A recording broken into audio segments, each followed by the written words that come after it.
ناظرین آداب، real views کے خبر نامے میں آپ کا استقبال ہے۔ آئیے نظر ڈالتے ہیں اہم خبروں پر۔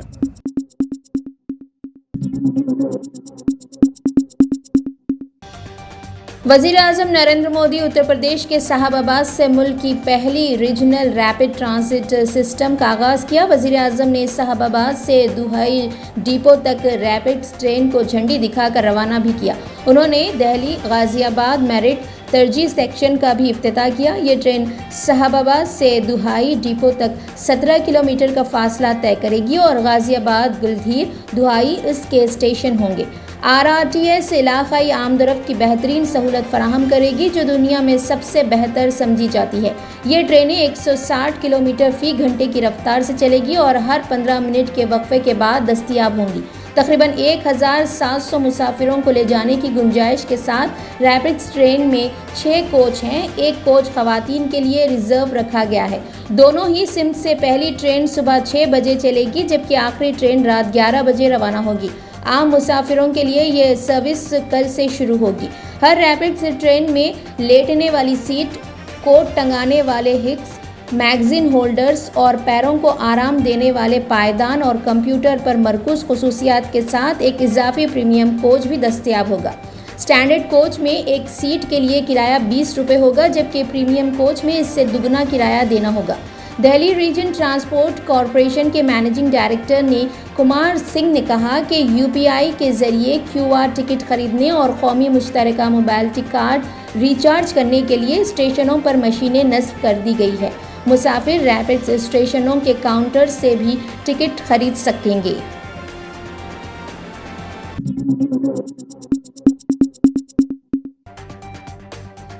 کانگریس لیڈر راہل گاندھی نے تلنگانہ میں اپنی بس یاترا کے دوران موبائل ٹفن سینٹر میں خود اپنے ہاتھوں سے ڈوسا بنایا۔ کریم نگر سے جگتیال تک نکالی گئی بس یاترا میں کانگریس کے سرکردہ لیڈر راہل گاندھی نے ملیال گاؤں کے چوراہے پر سڑک کے بازو ایک موبائل ٹفن سینٹر کو دیکھ کر بس سے اتر گئے اور خود ڈوسا بنایا اور پارٹی لیڈروں ریونت ریڈی کو کھلایا جو ان کے ساتھ تھے۔ 4 ڈوسے خود بنانے والے راہل گاندھی نے کارکنوں کے ساتھ ٹفن بھی کھایا۔ اس موقع پر انہوں نے ٹفن سینٹر کے مینیجر سے ملاقات کی۔ اس کے علاوہ انہوں نے سڑک سے گزرنے والے تاڑی تاسندے سے ملاقات کرتے ہوئے ان سے بات چیت کی۔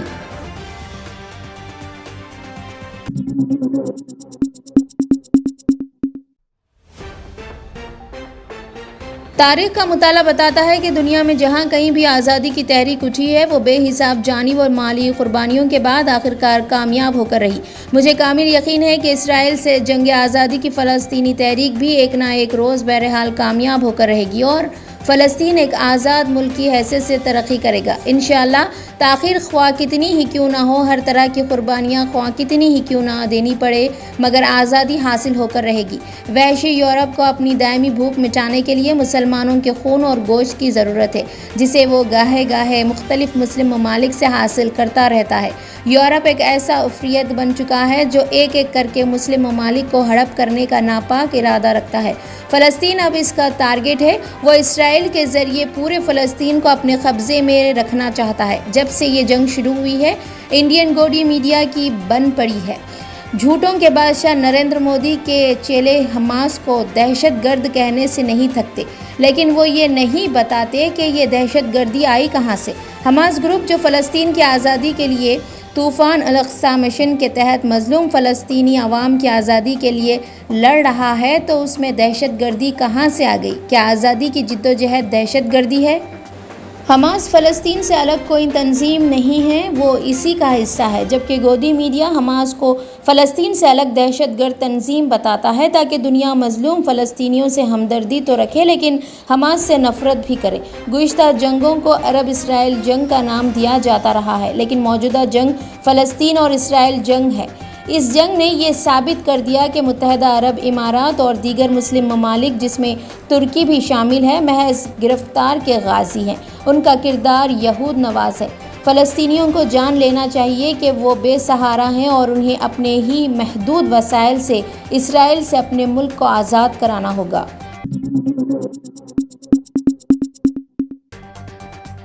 اسرائیلی فوج کے غزہ کی پٹی پر حملے میں شہید ہونے والے فلسطینیوں میں ایک سرکردہ فلسطینی خاتون سیاستدان جمیلہ بھی شامل ہے۔ چہارشنبے کی رات وہ شہید ہو گئی۔ جمعرات کو فلسطین کے علاقے غزہ کی پٹی پر فلسطینی قانون ساز کونسل نے جمیلہ کی شہادت پر سوگ کا اعلان کیا ہے۔ جمیلہ حماس کے سیاسی بیورو کی رکن تھی۔ وہ اس عہدے پر فائز ہونے والی پہلی فلسطینی خاتون تھی۔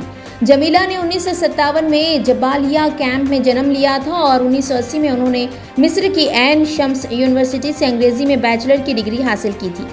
جمیلہ نے 10 سال تک سعودی عرب میں بطور استاد خدمات انجام دی۔ 1990 میں وہ غزہ واپس آئی اور حماس کے تنظیمی ڈھانچے میں شامل ہو گئی۔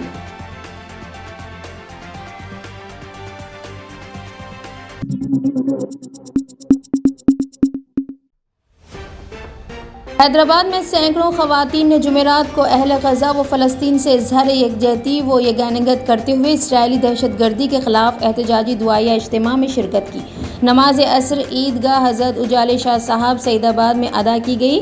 ڈاکٹر زلحمہ نے نماز عصر کی امامت کی اور قنوت نزالہ پڑھی۔ سینکڑوں کی تعداد میں خواتین اپنے معصوم بچوں کے ساتھ اس دعائیہ اجتماع میں شریک تھیں۔ عیدگاہ کے باب الداخلے پر اسرائیلی پرچم راستے میں بچھائے گئے تھے جسے سبھی رونتے ہوئے آ رہے تھے۔ تمام خواتین اور طالبات نے اس موقع پر فلک شگاف نعرے لگائے۔ نماز عصر میں قنوت نزالہ پڑھی گئی جس میں خواتین نے انتہائی رغبت انگیز انداز میں دعائیں کی۔ اکثر خواتین اور طالبات دعا کے دوران جذبات سے ملغوب ہو گئی تھی۔ معصوم بچوں نے فلسطینی پرچم لہرائے۔ اس موقع پر اپنے خطاب میں ڈاکٹر زلحمہ نے کہا کہ آج کا یہ اجتماع خواتین و طالبات کے لیے اہل غزہ اور فلسطین کی حمایت میں رکھا گیا ہے۔ اسرائیل کے لیے بد دعا اور فلسطینیوں کے لیے خصوصی دعا کا اہتمام کیا گیا۔ مسلمانوں کا تعلق ایک اللہ، ایک کلمہ، ایک رسول، ایک قرآن، ایک امت سے ہے۔ حدیث پاک کے مطابق مسلمان امت واحد ہے اور ایک جسم کے مانند ہے۔ اگر جسم کے ایک حصے کو تکلیف ہو تو سارا جسم تکلیف میں مبتلا ہو جاتا ہے۔ خون کو بہتا دیکھ کر ہمارے آنسو بہہ رہے ہیں۔ ان حالات کو دیکھنے کے باوجود اگر ہمارے حال میں ذرا بھی تبدیلی نہ ہو تو پھر ہمارے ایمان کا جائزہ لینے کی ضرورت ہے۔ غزہ کی مائیں تڑپ رہی ہیں، بچے سسک رہے ہیں۔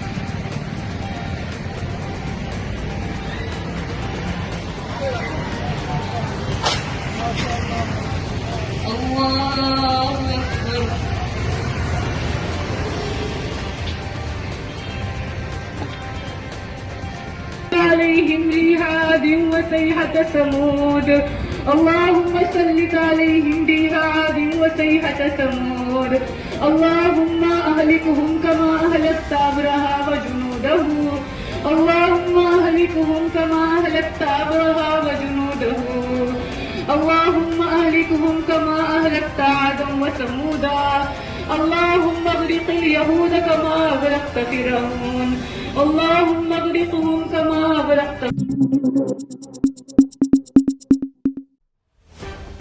سعودی وزیر خارجہ شہزادہ فیصل بن فرحان کی صدارت میں چہارشنبے کو جدہ میں غزہ کی صورتحال پر غور کے لیے اسلامی تعاون تنظیم کی ایگزیکٹو کمیٹی کا کھلا ہنگامی اجلاس ہوا۔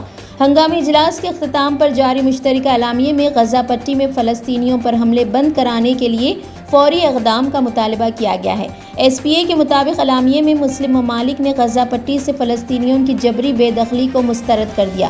اعلامیے میں کہا گیا کہ تمام شہریوں کی سلامتی کا تحفظ چاہتے ہیں اور کسی بھی شکل میں ان پر حملے کے مخالف ہیں۔ واضح کیا گیا کہ شہریوں پر جارحانہ حملے بین الاقوامی قانون اور تمام آسمانی مذاہب کے منافی ہیں۔ اعلامیے میں غزہ پٹی میں شہریوں کی زندگی کا تمام تر ذمہ دار قابض اسرائیلی حکام کو قرار دیتے ہوئے کہا گیا کہ غزہ کے باشندے ناکہ بندی، گولہ باری، بجلی، پانی اور خوراک سے مسلسل محرومی کے ماحول میں حقیقی المیے سے دوچار ہیں۔ اس پر انہیں ان کے گھروں سے زبردستی بے دخل بھی کیا جا رہا ہے۔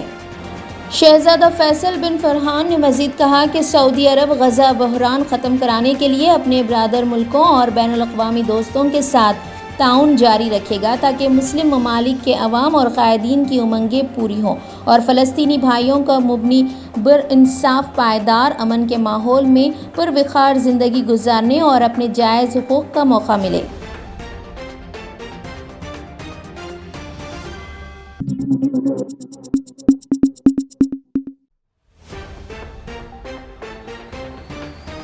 کانگریس کے سینئر لیڈر اور Telangana Congress minority declaration draft committee کے چیئرمین محمد علی شبیر نے کہا کہ کانگریس پارٹی کا مائنارٹی ڈکلیریشن ریاست تلنگانہ میں اقلیتوں کو بااختیار بنانے کی ضمانت دے گا۔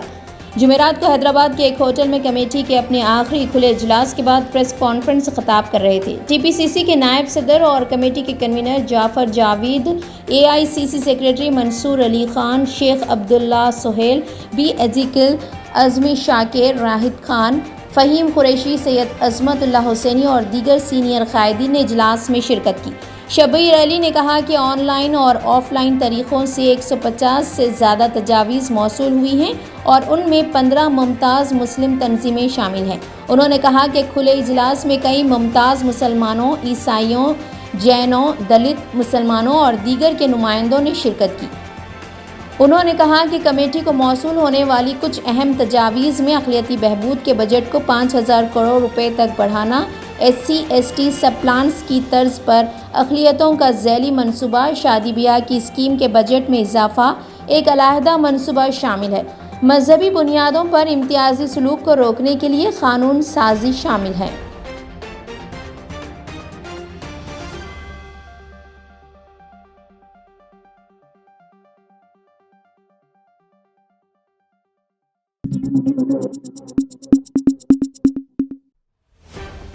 وزیر اعظم نریندر مودی نے فلسطین کے صدر محمود عباس کے ساتھ ٹیلی فون پر بات کی۔ وزیر اعظم نریندر مودی نے غزہ کے الحلی ہسپتال میں شہریوں کی جانوں کے ضیاع پر گہرے رنج و غم کا اظہار کیا۔ ہندوستان اور اس خطے کے درمیان روایتی طور پر قریبی اور تاریخی تعلقات کو اجاگر کرتے ہوئے وزیر اعظم نریندر مودی نے خطے میں دہشت گردی، تشدد اور بگڑتی ہوئی سلامتی کی صورتحال پر گہری تشویش کا اظہار کیا۔ انہوں نے اسرائیل فلسطین مسئلے پر ہندوستان کے دیرینہ اور اصولی موقف کا اعادہ کیا۔ صدر محمود عباس نے صورتحال کے بارے میں اپنے تجزیے کا اشتراک کیا۔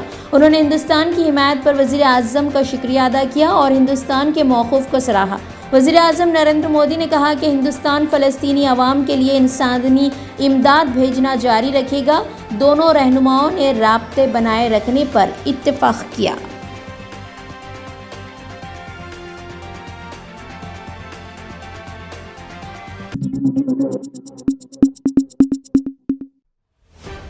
تلنگانہ کے کریم نگر شہر میں راہل گاندھی روڈ شو سے خطاب کرتے ہوئے کہا کہ B R S, B J P اور ایم آئی ایم چاہے کتنی بھی سازش کیوں نہ کرے، انتخابات میں کانگریس پارٹی سونامی برپا کرے گی۔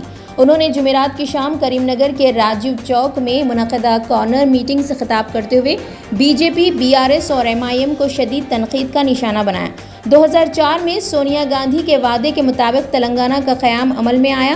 کے سی آر حکومت نے 4 کروڑ عوام کی امنگوں اور امیدوں پر پانی پھیر دیا۔ انتخابات کے دوران کیے گئے وعدوں کو پورا کرنے میں مکمل طور پر ناکام رہی ہے۔ شراب سمیت کئی کاروبار کے سی آر خاندان کے افراد کے ہاتھ میں ہیں۔ انہوں نے کہا کہ تلنگانہ میں بی آر ایس اور مرکز میں بی جے پی حکومت ریاست میں سازشی راج چلا رہی ہے۔ انہوں نے کہا کہ B J P, B R S اندر سے ملے ہوئے ہیں۔ کے سی آر اور بی جے پی کے تعلقات کی وجہ سے سی بی آئی ان کا پیچھا نہیں کر رہی ہے۔ راہل گاندھی نے کہا کہ انہوں نے مرکزی حکومت کی غلط پالیسیوں پر سوال اٹھائے تھے، اس لیے ان کے خلاف مقدمات درج کیے گئے اور ان کی لوک سبھا کی رکنیت بھی چھین لی گئی۔